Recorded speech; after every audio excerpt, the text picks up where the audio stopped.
What's good, fans?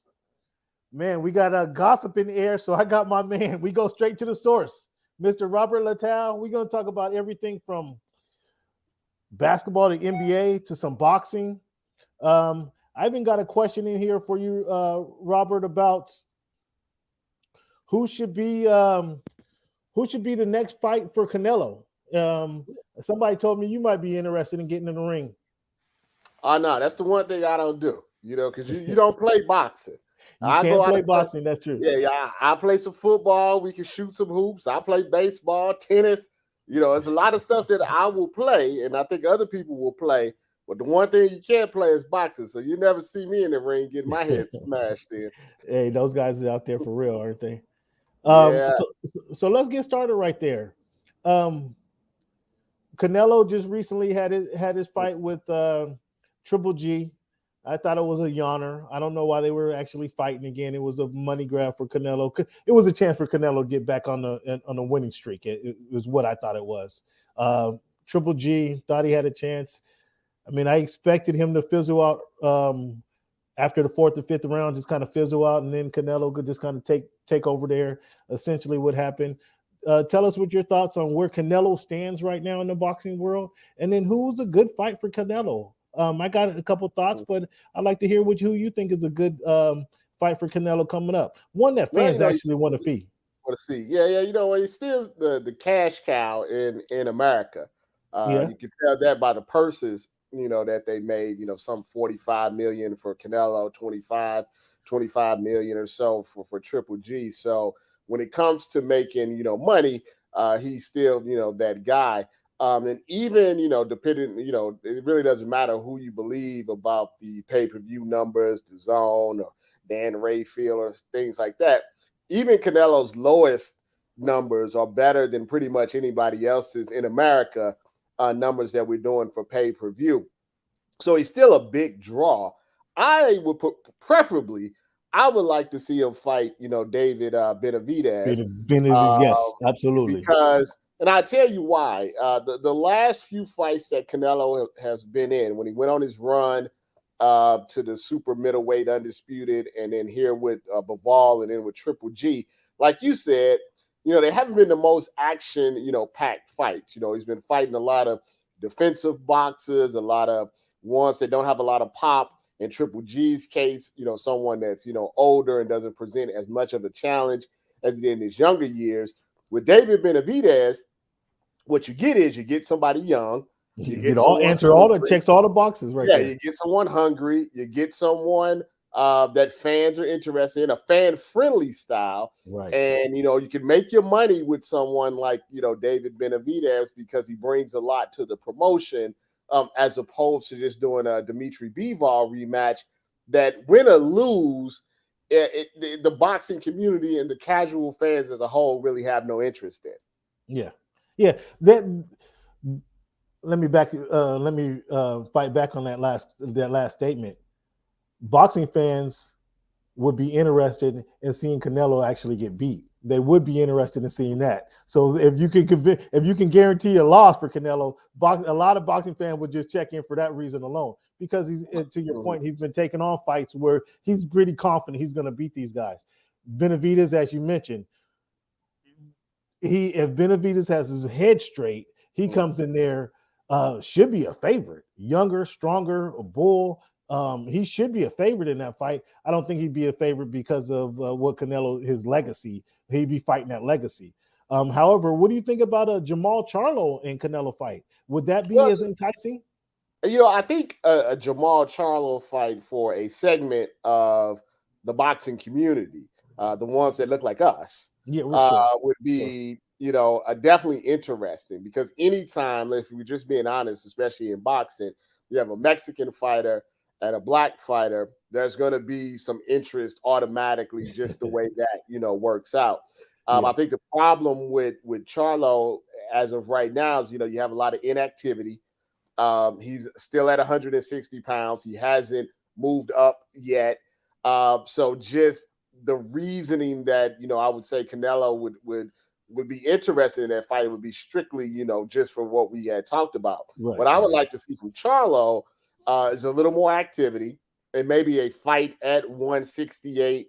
Maybe he beats one of these guys convincingly at 168. I think that would increase the national buzz for it. But a situation where you would get, ideally, this is how I would like to see it. You get Benavidez first, who's already at 168 in the mandatory. You have Charlo, either not necessarily on the undercard, but they fight close to the day at 168.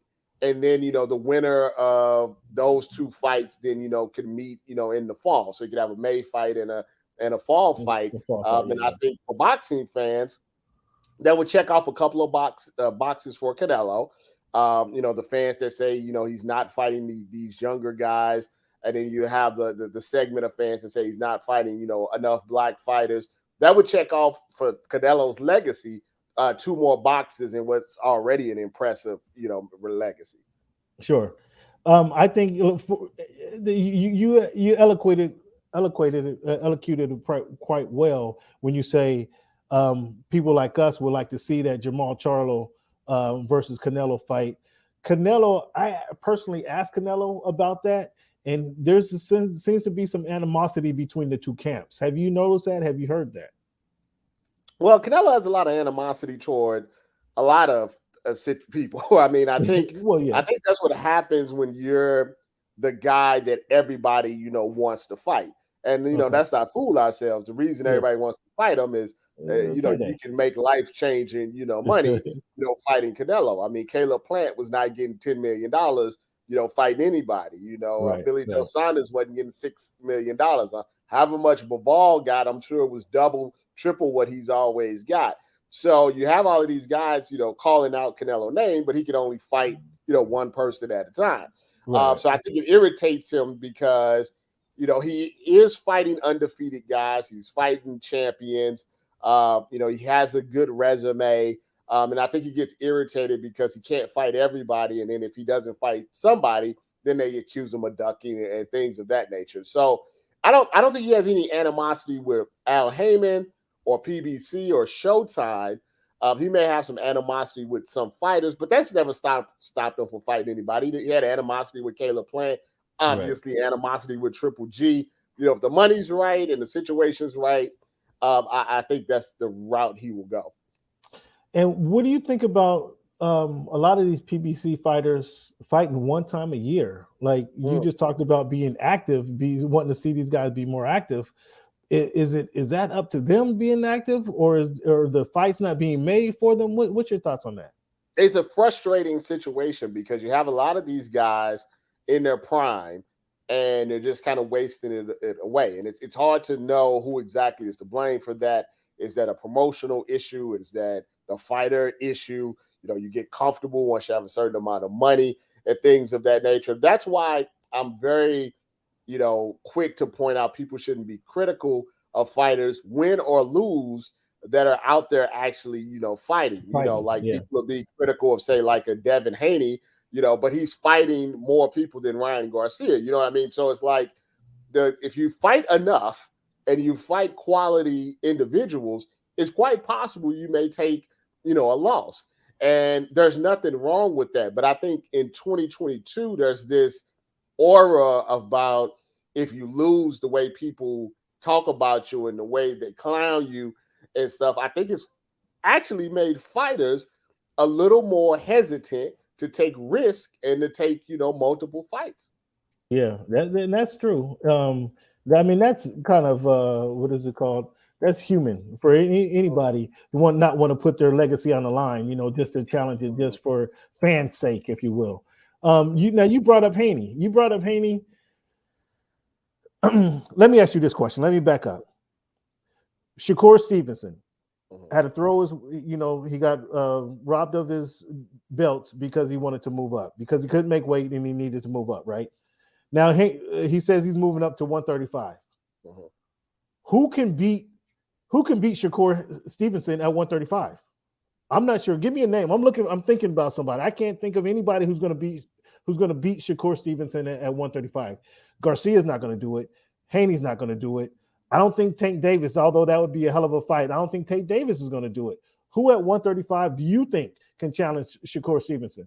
Well, in the history of boxing, when you have elite. I'm talking about like top of the line, defensive elite, boxer punchers, like a Shakur Stevenson.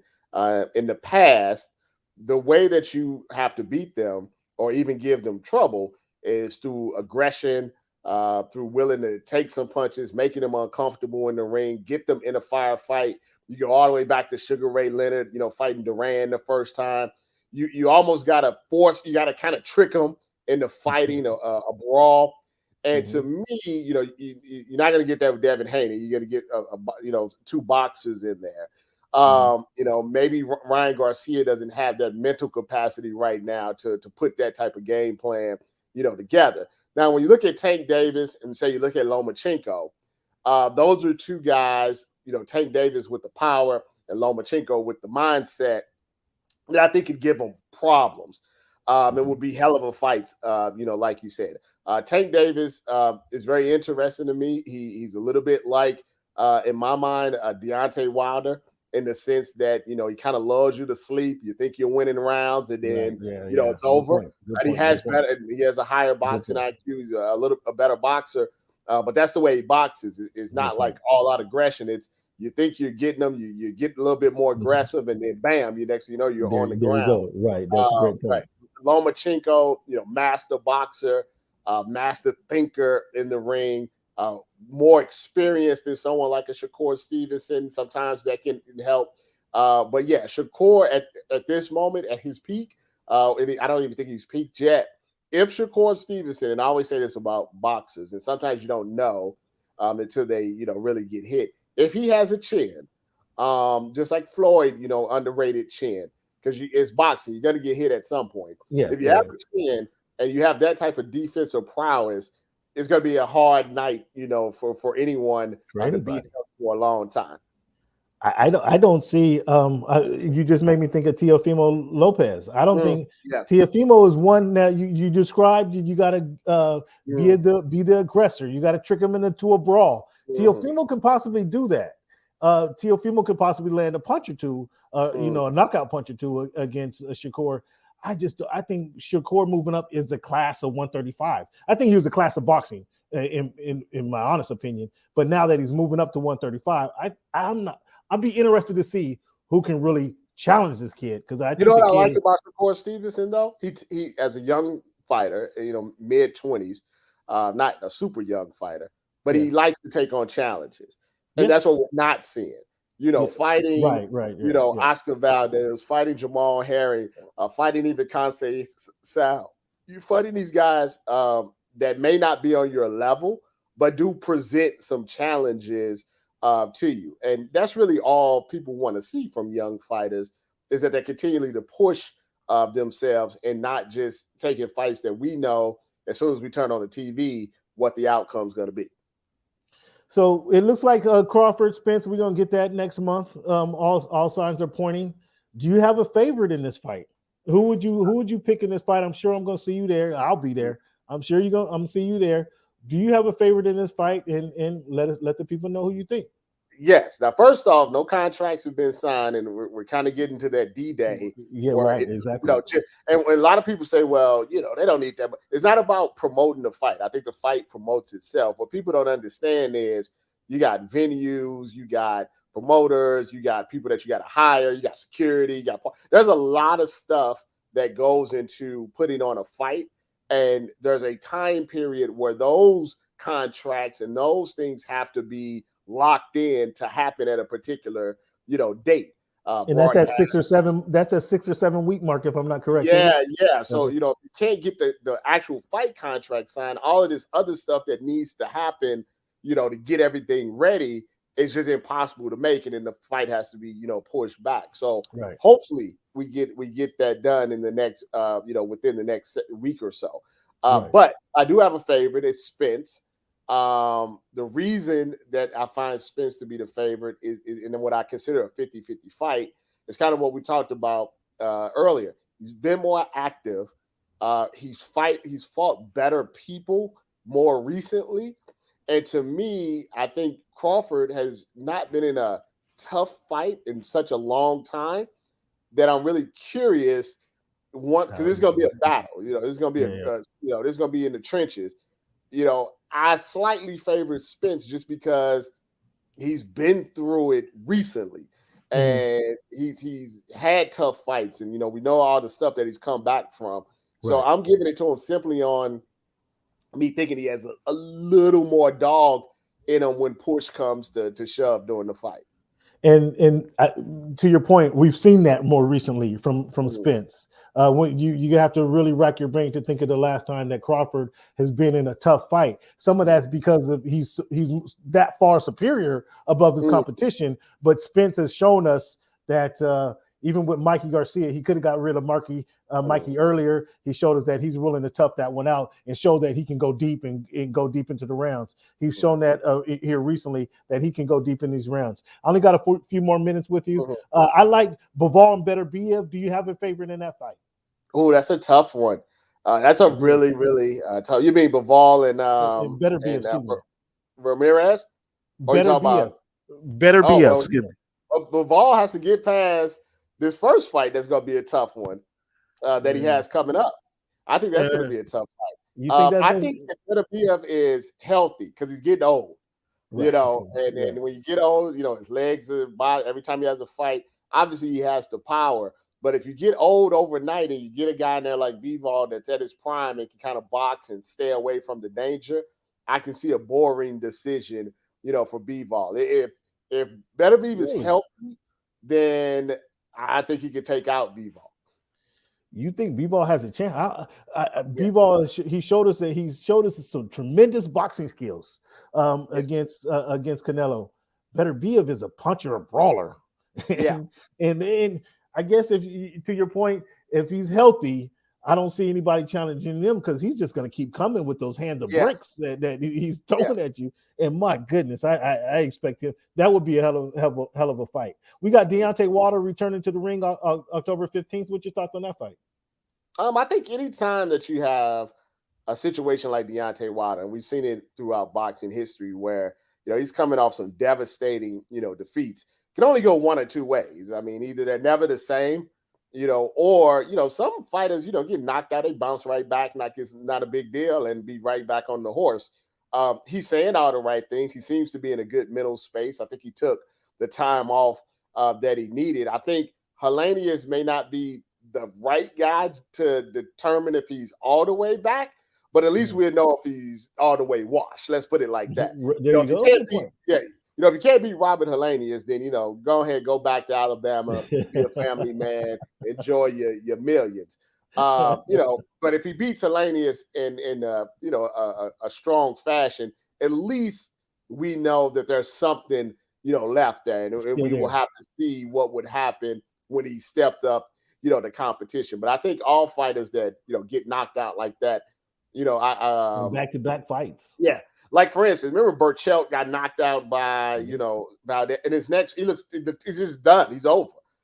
So it can be like that mentally. He can be all jacked up, and we just don't know. You never know until you get in the ring. Helenius is obviously confident, and he sparred with Wilder, which I think helps him because he's felt the power. He's been in the ring with them. Exactly. I think that extremely helps Helenius because, when Deontay Wilder's a little bit of a boogeyman, but if you've been in the ring with him and you sparred with him, I think he loses a little bit of that aura. And when punchers lose the aura and guys aren't afraid of them anymore, we've seen it with Tyson, we've seen it with others, it changed the whole trajectory of their career. So I still got Deontay Wilder, winning this fight. And then, hopefully, because he's an exciting guy, an exciting fighter, that he gets some bigger fights going forward. Yeah, that'll be interesting to see him get in the ring again and see how he responds to some stiff competition. All right, now tell me, what do you know about the untidy Udoka situation? Untidy and his messy ass. Well, let us know, man. Let the people know. It's funny, people got mad at me. I thought what I liked because I thought it was pretty innocuous I thought it was common sense actually, to tell people that the situation was more complex than just an office affair. But people got really upset about that, only for it to come out later on that it definitely is more complex. They're just, but I never get credit for stuff like that, but that's Well, okay. you getting the credit today. You on the Voice of the Fans show, and the fans are gonna know where this came from. It's coming from the horse's mouth. That's what we have No, on the show. it wasn't even like breaking, news or anything. I wasn't trying to do anything like that. But what I was trying to say is, if you just took what Woj said at face value, right, initially, it made no sense for someone to be suspended for an entire year, likely lose their job over what Woj had initially reported. I mean, because there's people at you know how it is. There's people at ESPN having workplace. There's a lot of cheating going on in the workplace. Sure. That's normally an HR issue. Maybe a cut it out, maybe a behind the scenes, suspension. And I think that's I know that's what happened initially. Initially, it was brought to their attention. They said, cut it out. Right. It's not a good look. But you guys are grown adults, but this is unacceptable. This shouldn't be happening. Leave it alone. And that was it at first. Right. Then, someone else came back to the Celtics and said, Ime is doing X, Y, and Z. And when X, Y, and Z happened, the Celtics said, oh, Lord. They said, we better get the lawyers involved. The lawyers said, we better get the investigators involved. Once the investigators that was a good look for the Celtics, though. That was a good look for the Celtics to do the external investigation before everything unraveled. That was a good look by them. I have to give them credit. Once they did the internal investigation, let's just say, without getting into specifics, they found some troubling, things, more than one, as they said. They didn't say much. But you notice that they said violations with an S, plural. So they found more things that, in totality, when they added up, they were like, "We can't keep this. Now that this is out here, now that we know, we can't keep this guy on the bench." And it was more an internal type of thing, because if they would have just let him coach, the fact that people knew about it. What you didn't want is that all of that coming out and be like people saying, well, why did the Celtics didn't fire this guy? Why they didn't suspend him? Why didn't they do anything? Because that's what happened. Remember, that's what happened to the Mavericks. The Mavericks had a couple of guys that were doing stuff, and Mark Cuban kind of tried to handle it internally, and then it all blew up on them. So they were trying to be proactive and potentially, to be honest with you, save Ime's career by making sure this did not leak in one of those big ESPN or SI or TMZ, expose. Or BSO expose, yeah. Well, I try to stay out of, unless stuff is public, I try to stay, out of it. It's one of the misconceptions about BSO. We only report things that can be publicly found. If we reported everything that that I privately knew, I have a lot more money in my savings. Like that. Okay, so you leave us up. Well, we appreciate the team nonetheless. Do you expect him to lose his job ultimately? Or I think there's going to be some sort of settlement next summer, but in the summertime, they'll figure it out. If he doesn't lose his job, the chances of someone getting pissed off and spilling it all, because it only takes one person. There's only one person to say, I can't believe you guys let him come back into this, office. Let me tell you what really happened off the record. And if they can vet it properly, then it's a whole nother thing. I think this quietly gets taken care of. Now, I will give one caveat. If the Celtics just kind of fall off the map, like as far as like playing well, maybe they keep him around. You know what I mean? But if this new coach, who, you see people are talking about his past, because obviously nobody can make mistakes and move on. If he does well and they continue to win and they go to the playoffs and they're a contender, they're not going to upset that apple cart. That guy's going to end up being the coach, and Ime is going to have to determine how he wants to move forward with his professional situation after that. Oh man, he might. Can he be a D2 college coach or something, man? Because I don't think he's going to be in the NBA. It's all about if they can keep the lid on everything that happens. There you go. I think so far, I think they're okay, because like everyone kind of knows, but nobody is actually reporting it. So Right. I don't know if that's some wink stuff. I don't know if that's some carte blanche with the Celtics. I'm not exactly sure because some people they don't like and they report every little bitty thing. So Exactly. Yeah. it's a lot of favoritism. You know how it is in media. So as long as it keeps a bucket on it, I think he will be able to coach somewhere, but definitely not in the NBA for a while. Yeah. I got that. I got that. So we got some good fights coming on, man. What's life looking like for Mr. Robert? Let the people know where they can find you, by the way, before we let you go. On Twitter at BSO, even though that's very toxic. So talk to me somewhere else. Instagram is BSO TV, Facebook Black Sports Online. The YouTube channel is BSO TV. That's normally where I do my videos where I kind of explain things that are going on because 280 characters is not really good enough to some of these nuanced, topics. It's a good time of year. All of these sports are going on. When we're talking about sports and when we're talking about things in the news, that's a beautiful, thing. My thing to people is just, try to keep everything positive. Try not to be so negative. Try not to be so toxic. Let people live and things of that nature. And hopefully, I think that could be good for your mental health going forward. Or treat everybody like you want to be treated. That's the golden rule, Rob. Treat everybody like you want to be treated, and how much better would this place be? So, Absolutely. thank you for your time, and I know you got to run. We're gracious for your time here at Voice of the Fans, and we're gonna check you. Man, I hope to see you in a fight in New York. Actually, you gonna be out there for Wilder? No, that's too far. I got the little one. Oh, that's right. How old is the little one? What's she? The little 3 one's years old? almost the little one will be 2 in December. She's climbing on everything. She's talking. She's running around, driving us crazy. But we love her more than anything in the world. Yeah. What else would you do? What else would you rather be doing though? Absolutely. Man, I love it. Thank you for your time, big guy. We'll see you around on the backside. All right, Have brother. a good one. Have a good one. You too.